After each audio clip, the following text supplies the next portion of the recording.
La vacuna contra la COVID-19 ya está en México y durante los próximos meses llegarán millones de dosis más.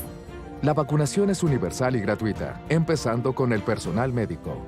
Es momento de esperanza y tu ayuda es muy importante para enfrentar al coronavirus. Mientras te toca vacunarte, quédate en casa. Mantén limpias tus manos y guarda sana distancia. Recuerda, si te cuidas tú, nos cuidamos todos. Gobierno de México.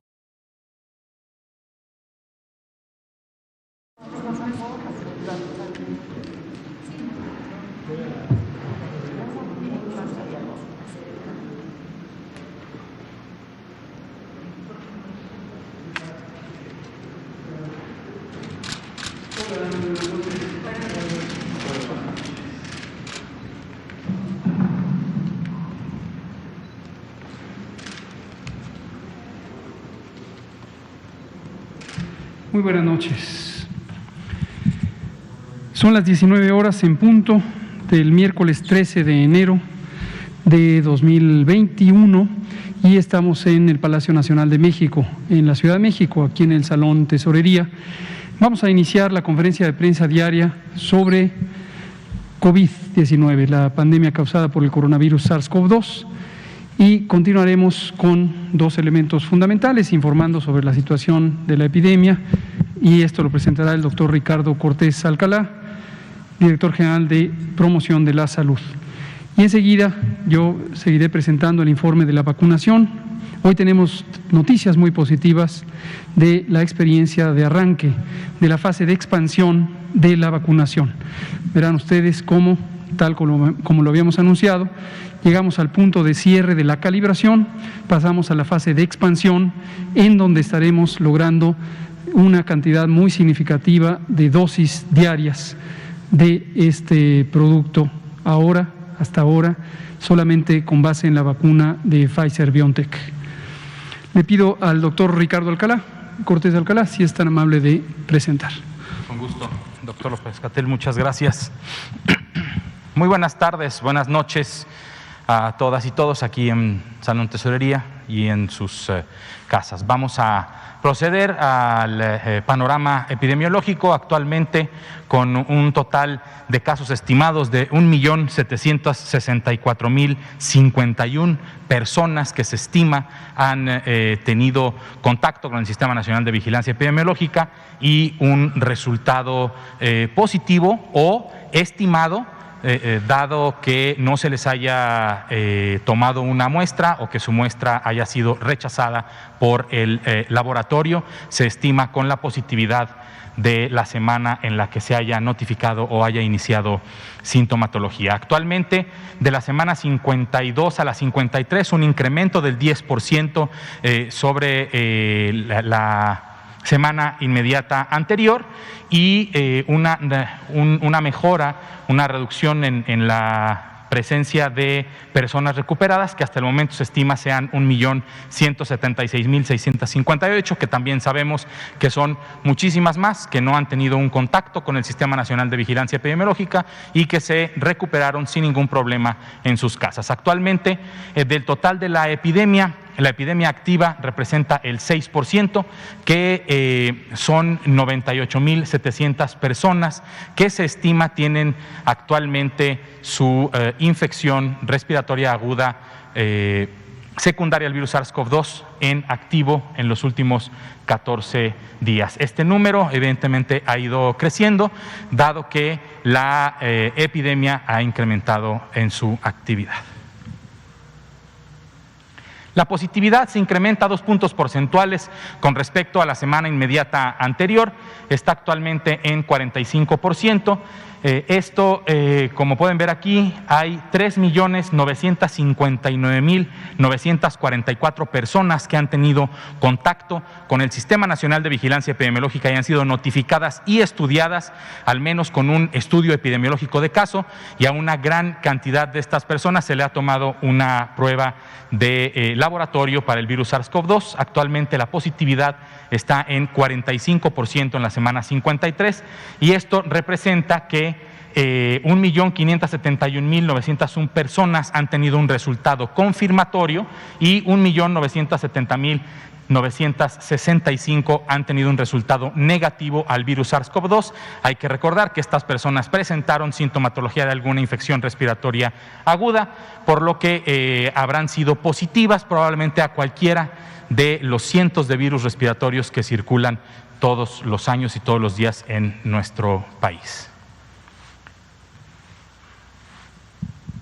Sobre la letalidad hay un incremento en 2 puntos porcentuales y actualmente se tiene un 8% de la letalidad.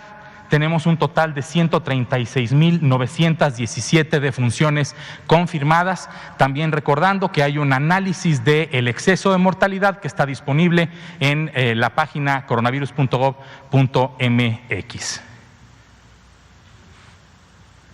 Sobre la disponibilidad, la ocupación hospitalaria en nuestro país, tenemos como siempre 2 componentes: el componente de infección respiratoria aguda grave que no requiere de ventilación de respirador mecánico, que es un cuadro grave pero que no requiere de cuidados intensivos. Tenemos 7 estados de nuestra república con más del 70% de ocupación en este tipo de camas generales para infección respiratoria aguda grave.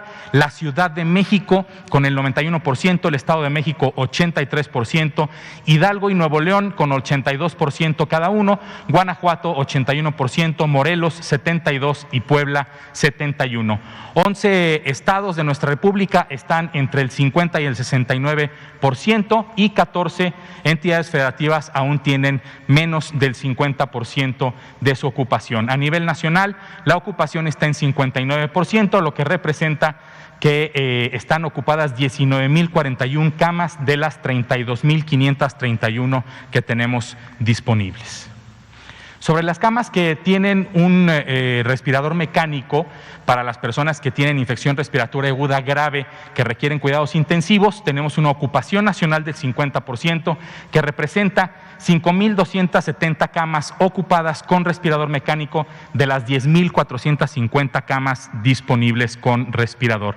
3 entidades federativas que son Ciudad de México, Estado de México y Nuevo León tienen más del 70% de la ocupación de camas con respirador mecánico, 87% la Ciudad de México, 79% el Estado de México y Nuevo León 72%, 4 entidades federativas entre 50 y 69 y 25 entidades federativas con menos del 50% de ocupación de camas con respirador mecánico. Muchas gracias. Muy bien, gracias, doctor Ricardo Cortés Alcalá. Vamos a comentar sobre el proceso de vacunación y arrancamos con la gráfica de vacunas aplicadas diariamente. Hoy vemos este cambio, parece muy notorio, un aumento de 10 veces en lo que respecta al número más reciente de aplicación, que ayer se terminaron. Recordarán que presentamos aquí en la conferencia que se habían logrado apenas un poco más de 4.060 dosis. En el resto del día se completaron 5.000 más ayer y tuvimos esta aplicación de 9.325, pero hoy 94.395. Esto es ya la fase expansiva.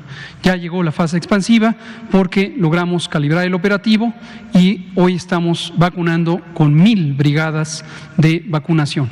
Estas 1.000 brigadas de vacunación, como comentábamos, como explicó hace unos días, el martes, el secretario de la Defensa, integran un conglomerado de personas funcionarias del Gobierno de México que trabajan colegiadamente para llevar la vacuna a los distintos puntos de vacunación. Recordar que por ahora estamos todavía en la etapa 1, que es la vacunación del personal de salud y que hemos empezado en las unidades COVID, el personal que está directamente en la atención de personas enfermas de COVID-19. Pero si vemos la siguiente diapositiva, esto definitivamente nos permite ya un cambio de trayectoria. Habíamos hablado ayer, ya todo el mundo está familiarizado con las curvas epidémicas. Esto es como si fuera una curva epidémica, pero ahora de vacunas. Y veíamos una trayectoria lineal y definitivamente aquí tenemos una trayectoria de ascenso sumamente acelerada. Así continuará porque tendremos los embarques de más de 400,000 vacunas, cerca de 440,000 vacunas que estaremos teniendo ya garantizadas hasta el final de marzo, y después, a mediados del mes de marzo, haremos el pedido de los siguientes embarques hasta completar 34,400,000 dosis de vacuna, en este caso del producto de Pfizer-BioNTech. Recordar que este producto se pone en doble aplicación en el día 0, la primera vacuna, y posteriormente en el día 21.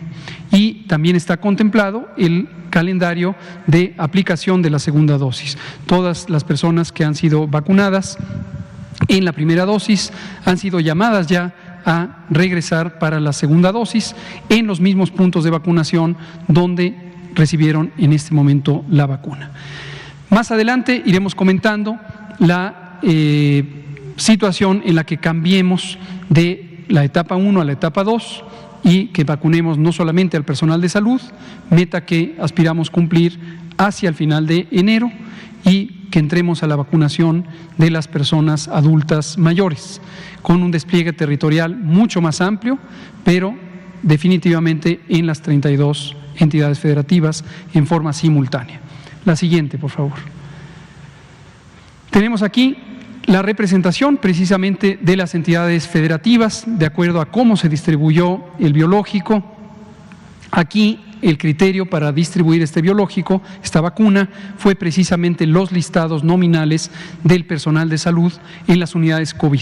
Tomamos como referencia las unidades COVID, son aquellos hospitales de los que hemos estado hablando durante todo el año, que fueron designados para atender a personas con insuficiencia respiratoria aguda grave. Cerca del 40% de ellas tenían COVID, tenían infección por SARS-CoV-2. Y de estos hospitales pudimos identificar la lista de personal, y de ese personal que no solamente son médicas y enfermeros, sino también 11 categorías laborales en conjunto, el personal que está directamente expuesto en el ámbito clínico. Y aquí, para referencia de todo mundo, más o menos es proporcional al tamaño poblacional, pero sobre todo al número de hospitales COVID y al tamaño de los hospitales COVID que están registrados en la red. Conservamos todavía una reserva de 35,100 vacunas en el Instituto de Cancerología, que irán siendo desplazadas conforme se necesita. 439,725 dosis han sido ya recibidas en México. La siguiente. Y aquí tenemos el avance porcentual respecto de las dosis entregadas a cada entidad federativa, es decir, lo que se logró hoy, que se logró este avance de la vacunación. Como ven, es un avance diverso, no todas las entidades federativas lograron la misma cobertura. Esto no necesariamente, quiero dejarlo muy en claro, significa fallas o alguna limitación en las entidades federativas con la menor cobertura. Hubo varios factores, algunos circunstanciales. Por ejemplo, hubo un pequeño retraso en la llegada de las vacunas a Chiapas y a Oaxaca por razones climáticas. Como se conoce, entró un frente frío y las aeronaves de las Fuerzas Armadas de Sedena que iban con el producto tuvieron que hacer un segundo recorrido para entregarlo. Fue un pequeño retraso de un par de horas, pero eso se puede repercutir en esto. También tenemos, desde luego, la localización geográfica de las unidades de atención. En algunos estados son más dispersas y entonces la llegada terrestre del biológico también pudo haber sido diferente. La siguiente. Y aquí tenemos finalmente el avance porcentual global, ahora sí con los distintos paquetes. Ayer hablábamos de un 67% de avance en el uso de este paquete que llegó el 5 de enero, como anticipamos, ya se usó por completo y arrancamos con el nuevo paquete, el paquete grande de 439,725 dosis, que hoy en el primer día fue usado casi al 20%, la quinta parte de este paquete. ¿Por qué la quinta parte? Porque la meta está alrededor de esto. Recordar que una vez que se abren los paquetes pasan de ultracongelación, menos de 70 grados centígrados, a condiciones de refrigeración. El producto refrigerado puede durar hasta 5 días para ser utilizado y en el último punto del trayecto se pasa a hieleras convencionales, a termos convencionales, los famosos termoquines, que permiten la distribución en el punto de uso. La temperatura de aplicación es en promedio 4 grados centígrados. El producto se pone o se conserva a esa temperatura y en el momento que se administra es una solución fría, pero eso no causa mayores problemas. Esta es la última. Comentar también algunos otros elementos relevantes. Tuvimos algunas experiencias importantes de considerar. La plataforma tecnológica tuvo, como suele pasar con las tecnologías de información, algunas fallas intermitentes en el acceso de los usuarios. Los usuarios son el personal de las brigadas, también las personas directoras y directores y directoras de los hospitales hicieron un papel extraordinario. Queremos agradecerles y felicitarles a ellas y a sus equipos porque se integraron perfectamente con el personal de las brigadas externas, vamos a decir, externas a los hospitales que llegaban con el producto y a organizar los puestos de vacunación. Pero hubo una coordinación en general muy buena y agradezco a nombre del doctor Alcocer y de todo el equipo del sector salud el apoyo de todos los directores y directoras de los hospitales que participaron en esto. Otros elementos fueron, en algunos casos, cuando hubo esta intermitencia de uso de la plataforma, se entró en operación el plan B de registro, y varios de los registros se hicieron en forma manual en un formato específico que fue diseñado para este propósito y que fue validado y reconocido por tanto las unidades de salud como las brigadas, como los coordinadoras y coordinadores estatales.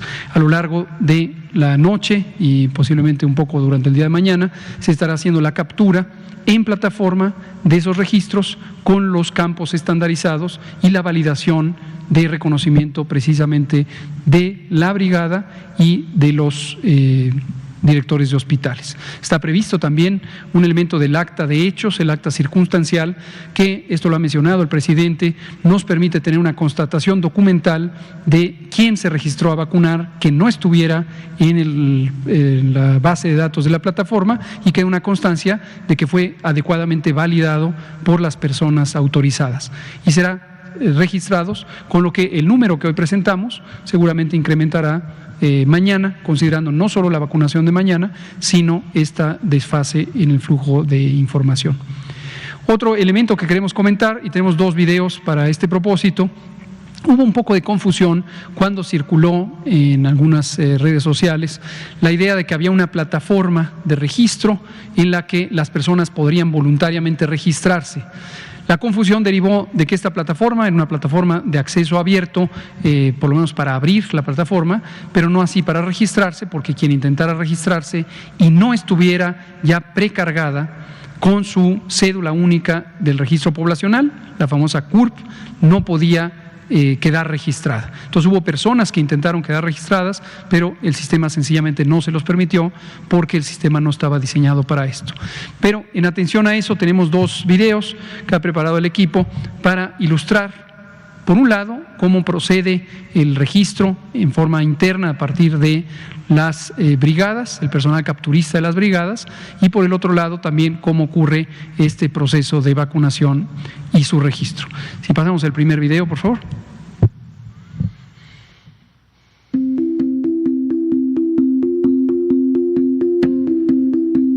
Bienvenido al sistema de vacunación COVID-19. Dentro del sistema podrás registrarte y confirmar tu cita para recibir vacunación COVID-19.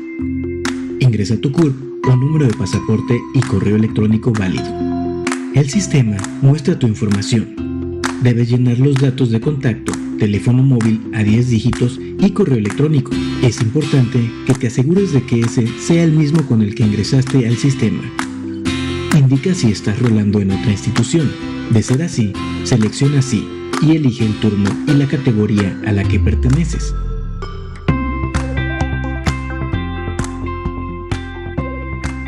Si llegaste a padecer COVID previamente, marca sí y en el calendario selecciona la fecha en la que iniciaron los síntomas.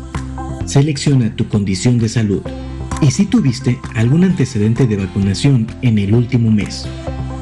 Finalmente, ingresa tus datos residenciales, código postal, colonia, número exterior e interior y calle.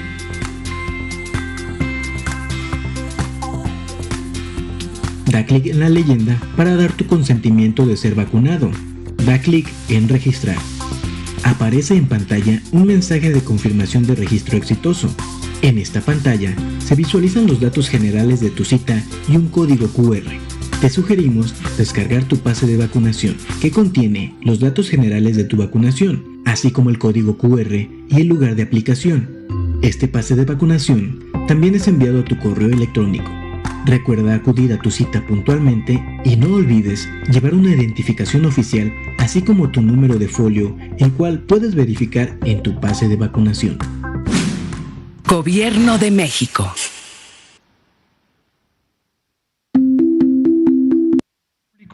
Este es el proceso que se sigue, no es abierto en este momento y es con base en los registros previos que hay. Las personas que están validadas por el hecho de que están previamente en las bases de datos fueron dadas de alta por las propias instituciones. Las instituciones de salud, por ejemplo el Seguro Social, a través de sus delegaciones o sus representaciones en los estados y a través de sus direcciones de hospitales, integraron el censo. Quien está ahí es porque ha sido reconocido como parte del personal que está operando en las unidades COVID. Quien no está en esa condición no aparece ahí y por lo tanto no podría ser incorporado. Y si se fijan, al final salió este pase con un código QR, es del que hemos estado hablando, es el pase de vacunar, análogo al pase de abordar de las aeronaves o a los boletos de los espectáculos cuando estos boletos están digitalizados. Y esto lo que permite es un nivel de seguridad muy alto porque solamente personas que ya fueron registradas al momento de ser invitadas a ser vacunadas, entonces pueden imprimir o generar este código QR. Al momento que llegan a la unidad de vacunación, se hace una verificación cruzada de que son el personal adecuado, candidato para una hora y día determinados en un puesto de vacunación determinado. Y además, esto lo que nos permite es inmediatamente tener un registro físico para la propia persona vacunada de que ha sido vacunada. Es un análogo de lo que se hace convencionalmente con la cartilla nacional de vacunación. En otros países se está usando este tipo de instrumento, pero no el código QR, por ejemplo, sino una ficha escrita a mano. Por ejemplo, en Estados Unidos hay un formato específico, una pequeña fichita manual y con la firma del que vacuna se la queda la persona vacunada. Y otra ventaja es que en los esquemas de 2 dosis, como el que se está usando, nos permite inmediatamente dejar programada la siguiente cita con el segundo documento que se distinguen por diferencias de color, que es la cita para la revacunación. Vamos a ver ahora el segundo. Este es justamente el pase de vacunar, el pase de vacunación COVID-19.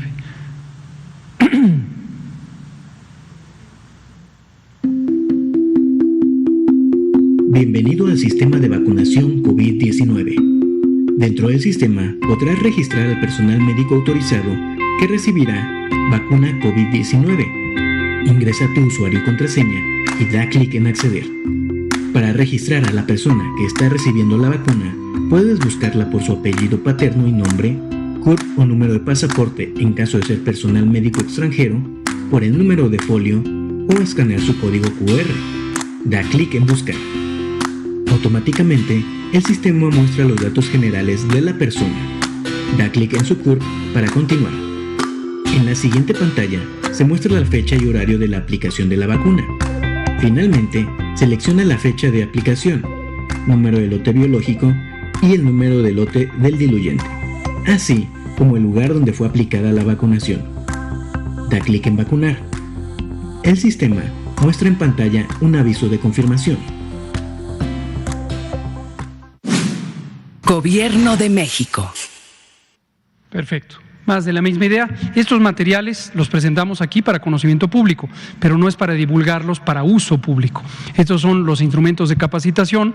Precisamente también ayer o esta mañana o el martes surgía la pregunta de cuál es el papel de los servidores de la nación a este respecto. El propio presidente explicó e ilustró incluso con unas fotografías esta figura de las personas servidoras de la nación.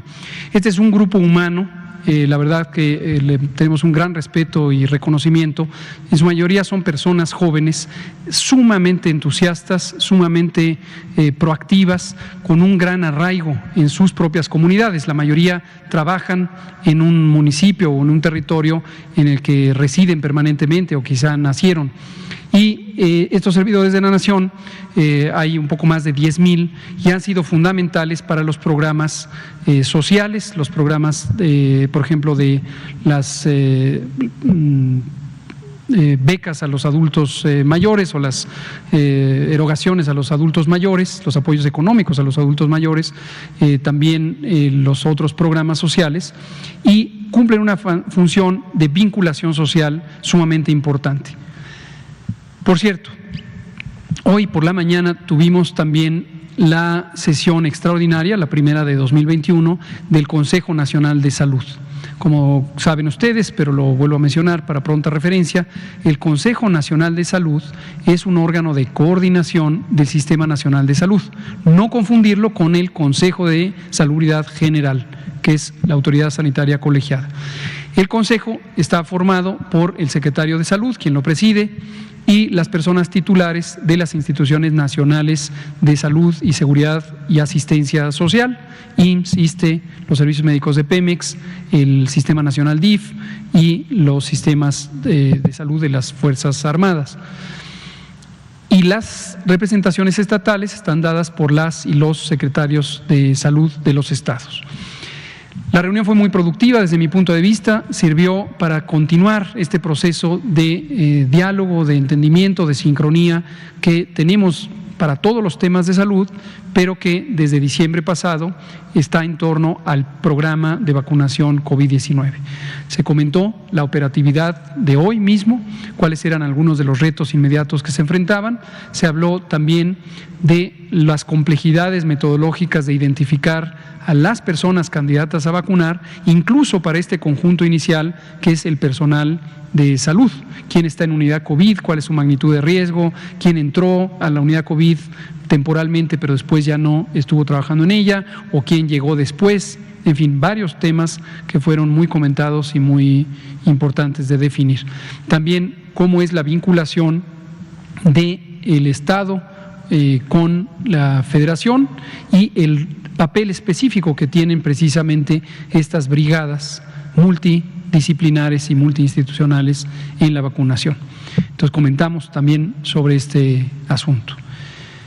Y esto es hasta el momento lo que tenemos. Otra que no quiero dejar pasar, para que quienes me escuchen y sean nuestras compañeras y compañeros clínicos, especialmente médicas y médicos que están en las unidades COVID, recibimos un par de informes de colegas que trabajan en la unidad COVID, pero por su propia dedicación a la unidad COVID perdieron su turno en las citas de vacunación. Gracias por hacérnoslo saber. Les mando a nombre de todo el equipo y del doctor Alcocer, desde luego nuestro reconocimiento, nuestro aprecio por el trabajo incansable que han hecho en todo el curso de la epidemia, y tengan la garantía de que de ninguna manera van a quedar desplazados. Esto es parte de este ajuste del día de hoy. Seguramente es un asunto de coordinación local en el hospital o el par de hospitales donde esto haya ocurrido, pero tengan la certeza de que están en el registro, dado que trabajan en la unidad COVID, y se les tendrá que reponer inmediatamente su cita. Ya los coordinadores en los estados han tomado nota de esto para los casos que hemos tomado conocimiento y estarán en contacto con las autoridades hospitalarias en donde este fenómeno haya ocurrido para solucionarlo. Y en los próximos pocos días, seguramente mañana, pasado, tendrá que subsanarse esta situación. Quien trabaja en una unidad COVID definitivamente debe ser vacunado si es que le tocaba ya su turno. Vamos a pasar a la sección de preguntas. Empezamos con usted, nos seguimos con Blanca Valadez, Natalia Vitela, Juan, nos damos uno y uno de este lado. Gracias, buenas noches, doctor. Karina Aguilar, del diario 24 Horas. Justo hablaba usted de estas personas, los siervos de la nación, que son jóvenes entusiastas y que, bueno, pues son los que conocen más los territorios. ¿Cómo van a vigilar la Secretaría de Salud o las autoridades pertinentes que a estos jóvenes talentosos y entusiastas pues no les gane el corazón político y vayan a caer en la tentación de intentar pues usar políticamente esta vacunación, sobre todo porque va a coincidir la vacunación masiva con los procesos electorales, con las campañas electorales. Esa es la primera que le quiero hacer, por favor. Muchas gracias por mencionarlo. Definitivamente, si alguien, y esto lo digo a la nación, a quien nos escuche, y por favor difúndanlo, si alguien en el territorio en donde llegará la vacuna, que será todo el país, identifica que cualquier persona, no solamente servidoras y servidores de la nación, cualquier persona involucrada en el proceso de vacunación está haciendo un uso político o político-electoral de la vacuna, debe denunciarlo. Definitivamente debe denunciarlo, es un delito y hoy es considerado un delito grave el hacer uso político de cualquier programa gubernamental. Desde hace varios años ya está prohibido, pero las realidades de que esto se respete han sido pues soslayadas notoriamente durante años previos. Esta misma mañana el presidente López Obrador fue muy enfático, por enésima vez, en la conferencia de prensa respecto a la importancia de mantener la integridad. Si una persona trabaja para el gobierno, debe respetar escrupulosamente los principios éticos del buen gobierno, no solamente la ley, que evidentemente tiene que hacerlo. Entonces, si alguien detectara esto, debe denunciarlo. Entonces, eso es parte de los mecanismos de garantía, pero desde luego el personal continuamente está siendo capacitado y el mensaje es explícito y el mensaje viene directamente desde el presidente, como ustedes lo habrán escuchado esta mañana o lo hemos oído muchas veces, y también de todos los funcionarias y funcionarios que estamos involucrados en eso. No es para uso político, es para un fin noble que es la prevención y el control de la epidemia. Gracias. También preguntarle, ¿cuándo van a terminar de vacunar al personal de salud, pero no solo de las instituciones públicas, sino también a los privados? Por ejemplo, hay peticiones nos han llegado a la redacción del diario 24 Horas, las personas, los paramédicos de Cruz Roja, que no han sido contemplados. Ellos han estado en esta pandemia, pues también llevando y trayendo a los pacientes en las ambulancias todos los días y nos preguntan cuándo ellos van a poderlo hacer, los privados y todos los que imparten atienden pacientes y que no están en una institución pública. ¿Ellos cuántos en total son, doctor? ¿Tiene usted esa cifra? Precisamente ahí es donde está el reto. Ayer, me parece que fue Liliana Noble, me pedía que hiciera un pronunciamiento directamente a estas compañeras y compañeros que trabajan en las distintas características de la operación de salud, y reitero lo que dije ayer, también quien trabaja en el ámbito privado está considerado para ser vacunado con el mismo nivel de priorización que el personal que trabaja en instituciones públicas de salud. Y la prioridad depende de su exposición a el virus SARS-CoV-2 en el ámbito de trabajo. Eso es lo que técnicamente llamamos personal de la primera línea de respuesta. Hoy precisamente comentábamos este tema también en el Consejo Nacional de Salud. La doctora Oliva López Arellano, secretaria de Salud de la Ciudad de México, fue una de las primeras en destacar los tres conjuntos que conforman el personal clínico de la atención COVID. Por un lado están los hospitales COVID, a los que he hecho referencia, que están claramente identificados porque tenemos el sistema de información. Segundo, tenemos la atención en el primer nivel de atención, donde también tenemos operaciones de diagnóstico y de atención primaria de personas que tienen potencialmente SARS-CoV-2, el virus SARS-CoV-2, y que pueden significar un riesgo de infección. Y hay un tercer conjunto que es la operación prehospitalaria, precisamente Cruz Roja, Protección Civil incluso.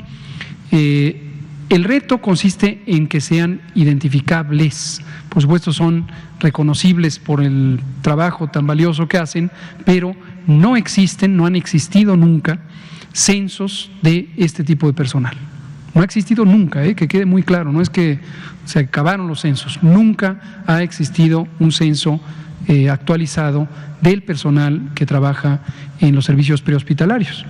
Entonces, a través de los Centros Reguladores de Urgencias Médicas, CRUM, y sus equivalentes. Algún par de estados tienen otra modalidad, una modalidad francesa que se llama SAMU, el Centro Regulador de Urgencias Médicas Nacional y la Coordinación General de Protección Civil, a cargo de nuestra querida amiga y compañera Laura Velázquez, están ayudándonos a integrar este censo. Hoy que lo hablamos con las secretarias y secretarios de salud, también les indicamos que va a ser muy benéfico que nos ayuden ellos a integrar estos censos. Y en su momento, otro reto adicional es validar el censo, asegurar que la persona que está ahí registrada legítimamente está trabajando en operaciones relativas a COVID-19.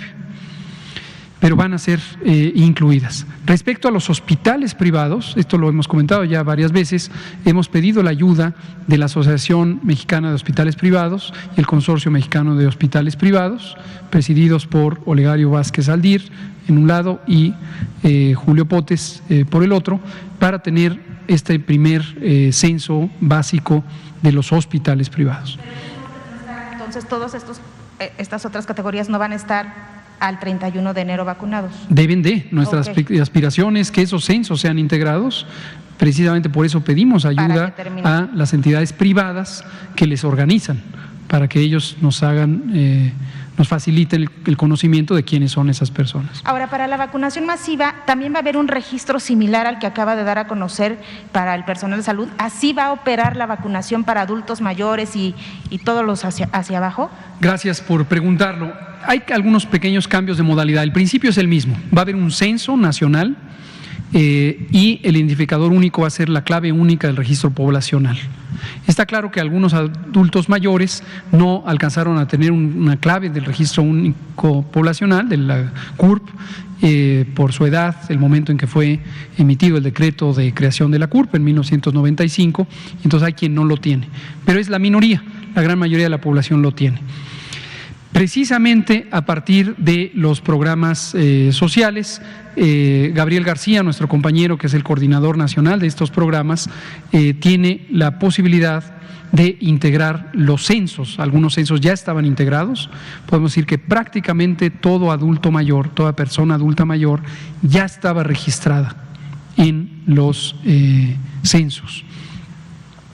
Y estamos integrando los censos para tenerlos precargados en las plataformas, y existirá también el mecanismo que aquí se ha usado como plan B en la localidad, que pudiera ser que alguien no está registrado, pero ya está ahí físicamente y se puede reconocer que es una persona adulta mayor, por ejemplo, y se le incorporará, se levantará un acta de hechos. Por eso se diseñó el acta de hechos, para que haya una convalidación comunitaria de que es la persona que vive ahí y que legítimamente... ¿no? Hay distintos programas. 60, o sea, de 60 a 65, ¿ahí qué va a pasar? Y luego los que no tenemos esa edad, que no somos adultos mayores, no estamos en los censos. Es correcto. ¿Cómo vamos a operar nosotros? Es correcto. Esto es un proceso progresivo de integración de los censos. La meta final es tener integrada toda la información de toda la población. Pongo ahora el ejemplo de los adultos mayores, primero porque son quienes van a ser vacunados en primer lugar, segundo porque los programas sociales facilitan el tener los censos, pero habrá otros mecanismos de integración. Estamos trabajando colegiadamente con varias dependencias, desde luego también la Secretaría de Gobernación. Le mandamos un saludo a nuestro compañero y amigo Jorge Whitley, titular del Registro Nacional de Población, RENAPO, con quien hemos venido trabajando varios temas y que es quien coordina precisamente la clave única del registro poblacional. Pero todo el mundo será vacunado y registrado. Ahora, una pequeña diferencia es, va a haber un pequeño cambio de plataforma. No va a ser esta plataforma, tenemos otra plataforma de mayor capacidad informática que fue desarrollada por el director general de Tecnologías de Información de la Secretaría de Salud, a quien ya hemos mencionado, César Vélez Andrade, el ingeniero César Vélez, y también Emiliano Calderón, el coordinador de la Política Digital Nacional, y su equipo. Gracias. Blanca Valadez, no, ¿sí? ¿Tocaba? Blanca Valadez, adelante. Eso. Muy buenas noches a los dos. Blanca Valadez de Milenio. Doctor, Durante estos días de vacunación, ¿cuántas personas han presentado reacciones alérgicas? Si nos puede comentar, y de qué tipo han sido. También, mañana, tengo entendido, se cumpliría el día en que se tendrían que poner la segunda dosis, porque iniciaron el 24 de diciembre, las personas que iniciaron. ¿Se han detectado casos, como es personal de alto riesgo, que se hayan contagiado de COVID a pesar de haberse aplicado la primera vacuna? Es decir, finalmente la inmunización sería al 100% con las dos. No sé si han detectado algunos casos de trabajadores que en ese proceso se contagiaron de COVID y, bueno, ¿qué se hace en esos casos?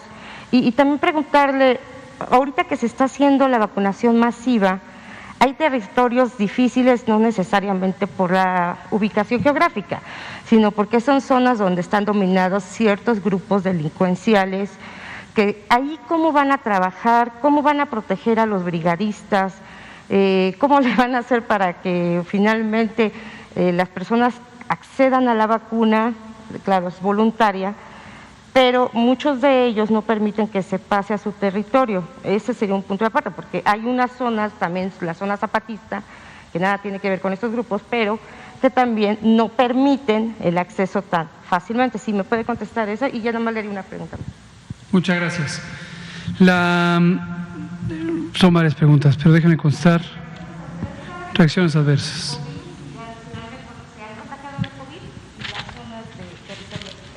¿Cómo no? Le doy la estadística de hasta ayer, todavía no incluye esta expansión y desde luego con la propia expansión puede crecer el número de reacciones adversas, pero habíamos tenido 360 reacciones, esto técnicamente le llamamos ESAVI.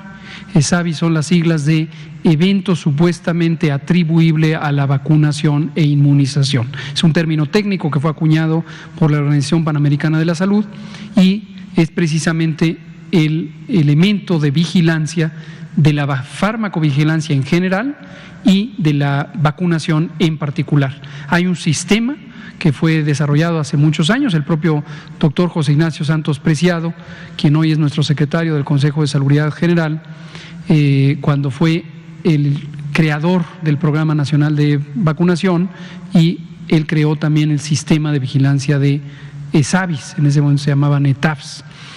Y la noticia muy importante es que la gran mayoría, 96% de estos eventos son eventos leves. Cuando se hace vigilancia de la farmacovigilancia, existen unos listados nominales de posibles síntomas, posibles elementos a vigilar. La enorme mayoría son reacciones que ya sabemos pueden ocurrir, que son leves, no ponen en riesgo ni la vida ni la funcionalidad de las personas. Y pongo unos ejemplos para pronta referencia. Dolor en el sitio de inyección. Casi cualquier vacuna, cualquier cosa que se inyecte, produce dolor. Dura un par de días y se quita. Enrojecimiento en el sitio de inyección. Fiebre. Puede ocurrir que la persona tenga fiebre durante 1 o 2 días. Una respuesta de sensación de que se quieren desmayar en algunas personas ocurre. Técnicamente le llamamos lipotimia, etcétera. Y la gran mayoría son este tipo de reacciones, y una de las cosas que se vigila es no solamente la estabilidad, integridad de la persona que lo presenta, sino también la estadística relativa a eso, y existen frecuencias esperadas de este tipo de reacciones en general en las vacunas, y entonces monitoreamos que la frecuencia no pase de lo esperado, que es justamente esto. Generalmente es cerca de 2.2 eventos por 100.000 habitantes, es más o menos lo que se va registrando. Al principio suele estar sesgado, técnicamente sesgado quiere decir hay mayor atención a algo y entonces se registra, se podría decir que de más, porque activamente se busca, se le pregunta a la persona, ¿te dolió? Sí, me dolió. Ah, bueno, se registra, ¿no? Pero en general está dentro de lo esperado. Algunos pocos eventos sí han sido de importancia, se han considerado ESAVIS graves, tenemos 12 de ellos, y estos han sido analizados.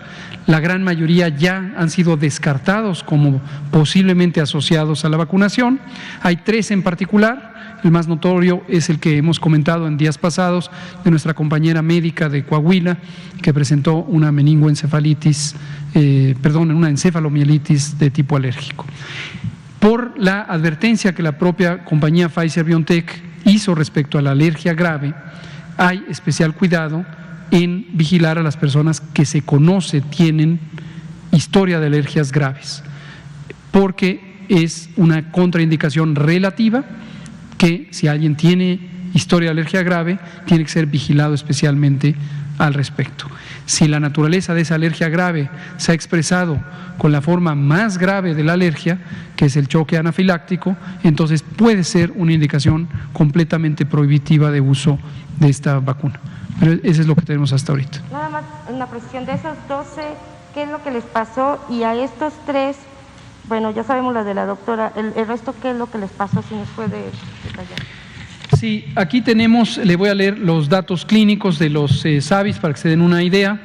No representa cada uno una persona, sino son el conjunto y la frecuencia con que se fueron presentando. Cefalea, o sea, dolor de cabeza en cerca del 60%, 66% de las personas. Astenia, esto es sensación de debilidad. Adinamia o hipodinamia, esto es sensación de no tener dificultad para moverse, no porque se tenga un trastorno neurológico, sino simplemente hay un debilitamiento general temporal.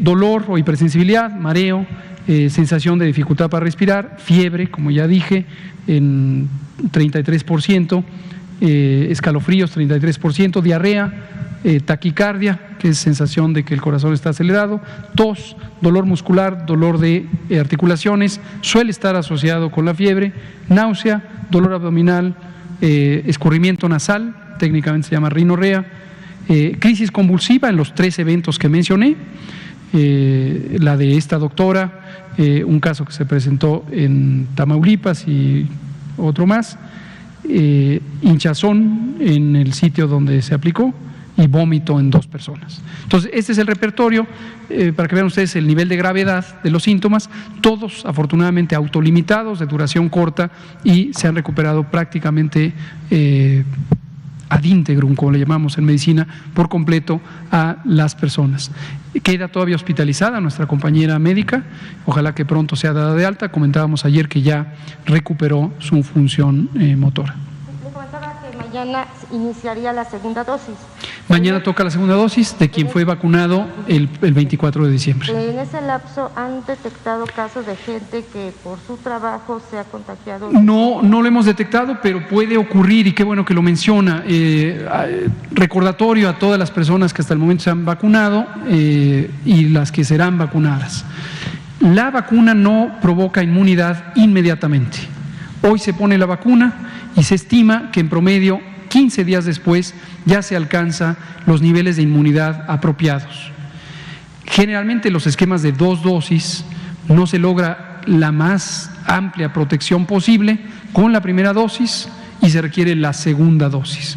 Entonces, en ese intervalo puede haber una diferencia. Hasta las vacunas que hasta el momento han sido evaluadas y aprobadas es, vamos a decir, en promedio 80% en la primera dosis y luego ya arriba del 90-92% con la segunda dosis. Entonces hay que considerar que durante todo ese periodo hay que seguir con las medidas de protección. Independientemente de la vacunación, todo personal clínico debe tener las medidas de protección aun cuando hayan desarrollado inmunidad. Por ejemplo, el uso de cubrebocas de alta eficiencia.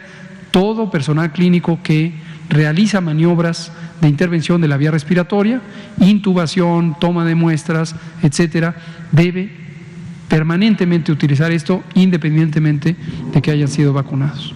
Les preguntaba sobre las zonas que están dominadas por los... Zonas de riesgo por seguridad pública. Sí, desde luego es una realidad. Nuestro país ha sido asolado por la inseguridad pública por muchas décadas ya.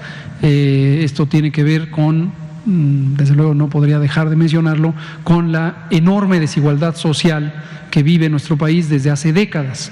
Hay una enorme desigualdad social, una enorme polarización socioeconómica de la población, y esto es definitivamente lo que propicia como causa de raíz la inseguridad pública. Entonces hay varias zonas características por esto, son ampliamente conocidas, y esa es uno de los elementos cruciales de la razón por la que participa el personal militar en las brigadas. Habíamos comentado ayer y otros días, hay dos funciones que cumplen las Fuerzas Armadas en las brigadas del operativo Correcaminos. La primera es proteger la integridad del equipo de trabajo, proteger la operación y proteger el producto, como Fuerzas Armadas que son Ejército, Marina, Guardia Nacional.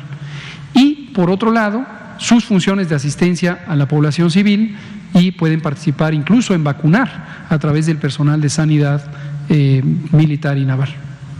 Y también a esos grupos les tocaría, finalmente. Sí, por supuesto. Okay. Le cedo la palabra. Gracias, Natalia Vitela, y nos pasamos después aquí con Juan Hernández y con usted, Ignacio de Alba. Gracias, doctor. Buenas noches. Quiero preguntarle sobre los acuerdos y los retos que se identificaron durante el Consejo, en primer punto. Luego, le quiero preguntar, ahorita no hay fecha entonces para cuándo serían vacunados los médicos, enfermeras, el personal de salud de hospitales privados. Tendríamos que esperar este censo. ¿Cómo, en cuánto estimarían más? Es correcto, en cuanto estén los censos, podríamos en el embarque siguiente ya programarlo para incluir a este personal, pero necesitamos, es imprescindible tener esos censos. ¿No tienen estimación de cuándo? Pues depende de la integración de los censos.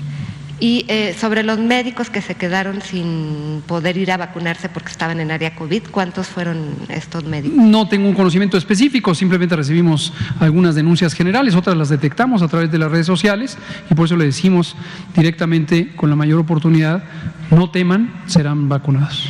Y bueno, ahora que arrancó ya la campaña de vacunación de forma masiva, el reto de la ultracongelación, ¿cómo está? Usted hablaba de que había 165 ultracongeladores a nivel nacional.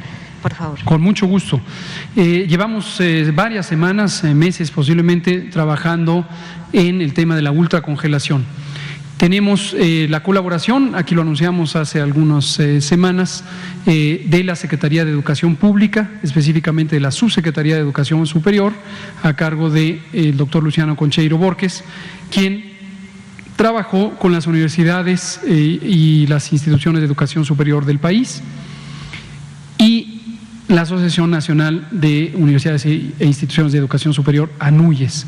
Y ya integramos, lo tenemos desde hace un par de semanas, ha ido creciendo, un censo que hasta el momento va en 310 unidades operativas, es decir, 310 ultracongeladores que están por toda la República. Los tenemos caracterizados tecnológicamente, su estado de conservación, su garantía, quién es la institución propietaria, quién es el punto focal, todos los datos técnicos que se puedan imaginar. Y esto lo que nos permite es estructurar la red de ultracongelación asociada con la red de refrigeración. Y precisamente uno de los acuerdos de hoy del Consejo Nacional de Salud fue que a más tardar este próximo viernes 15, las Secretarías de Salud de los estados enviarán un informe pormenorizado de las cámaras frías, de la red de refrigeración disponible en el estado.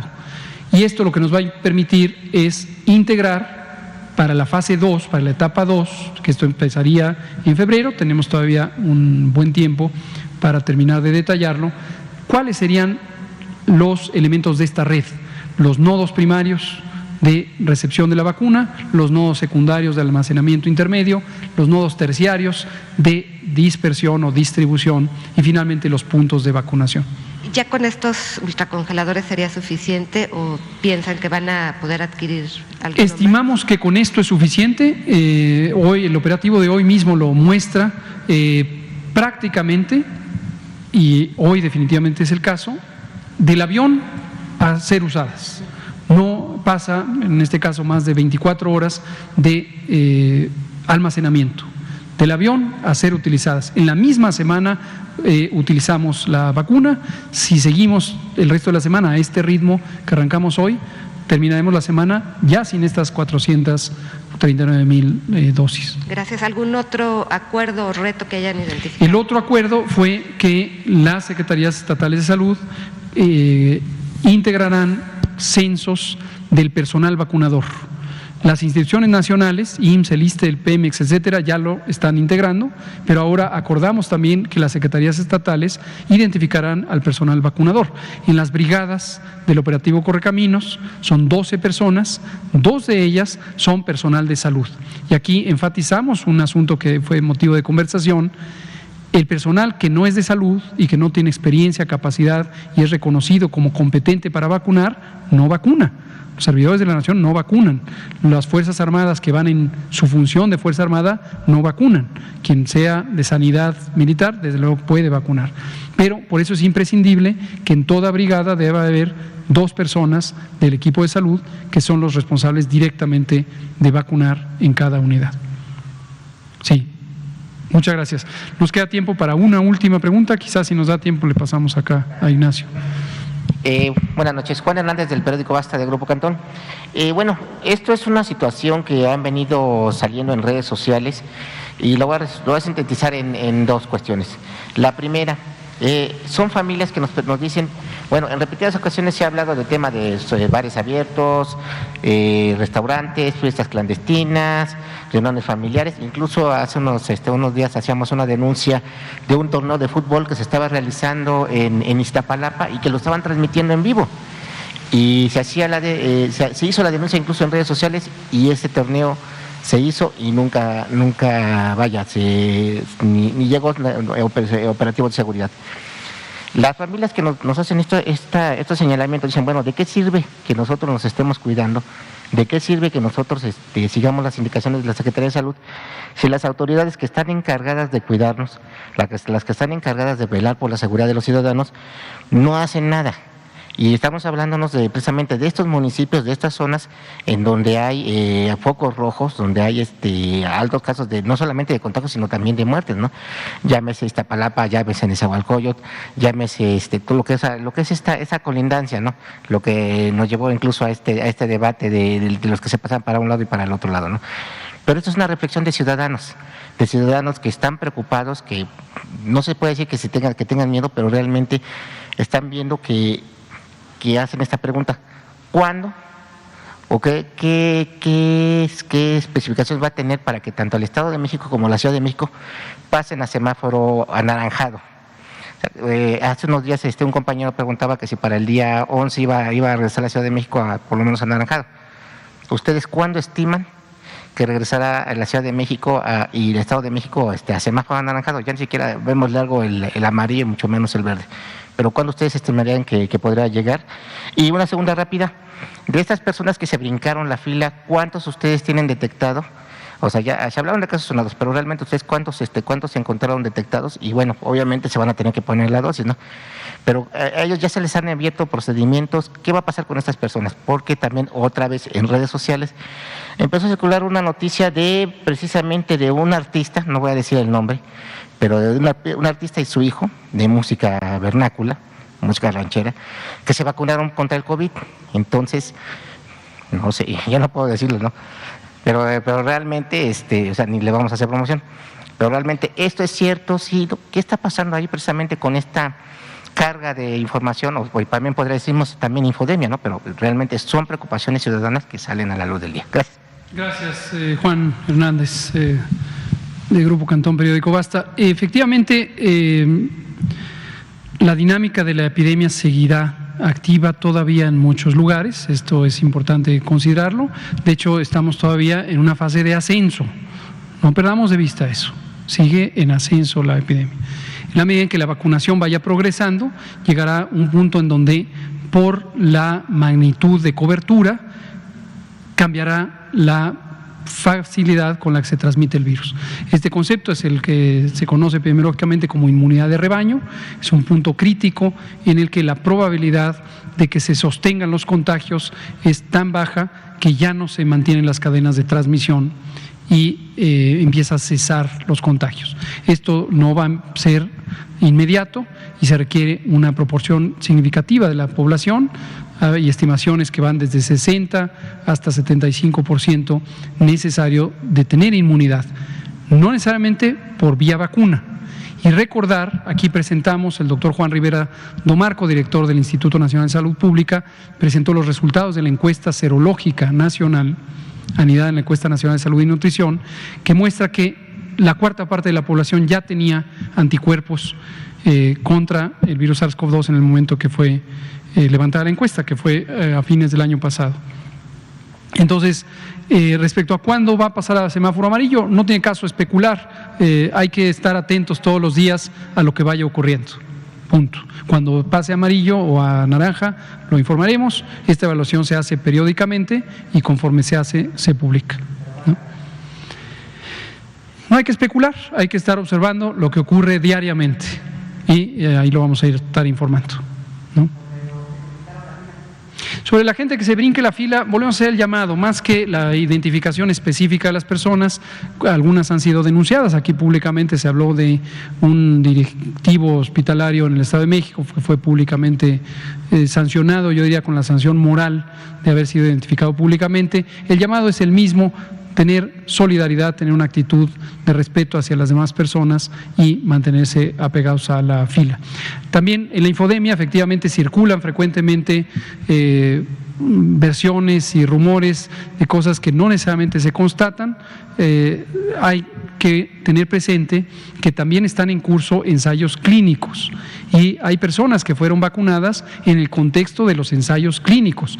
No tienen nada que ver con el programa de vacunación COVID. De hecho, ni siquiera están seguros si les tocó vacuna o les tocó el elemento placebo. Y aprovecho aquí el renglón seguido, y nos queda medio minuto, para decir sobre el proceso de investigación y el proceso de evaluación de las vacunas. Como anunciamos el martes próximo pasado, en este momento están en análisis por COFEPRIS otros varios expedientes. Están los de los ensayos clínicos fase 3 de algunas de las vacunas, Novavax de Estados Unidos, CureVac de Alemania. El primero ya recibió una autorización para conducir el ensayo clínico en México. Se hicieron algunas enmiendas. El grupo científico tiene que estar a cargo de un investigador reconocido y de una institución de investigación reconocida. CureVac está todavía en proceso de análisis. Y respecto a vacunas, el expediente de Sputnik V está ya en manos de COFEPRIS. Todavía no hay una fecha específica en la que anticipemos que vaya a ser autorizado y dependerá del análisis cuidadoso del expediente.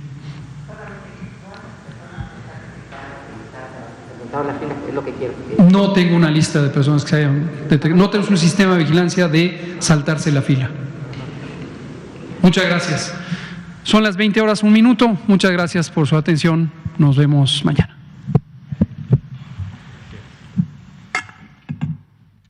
La vacuna contra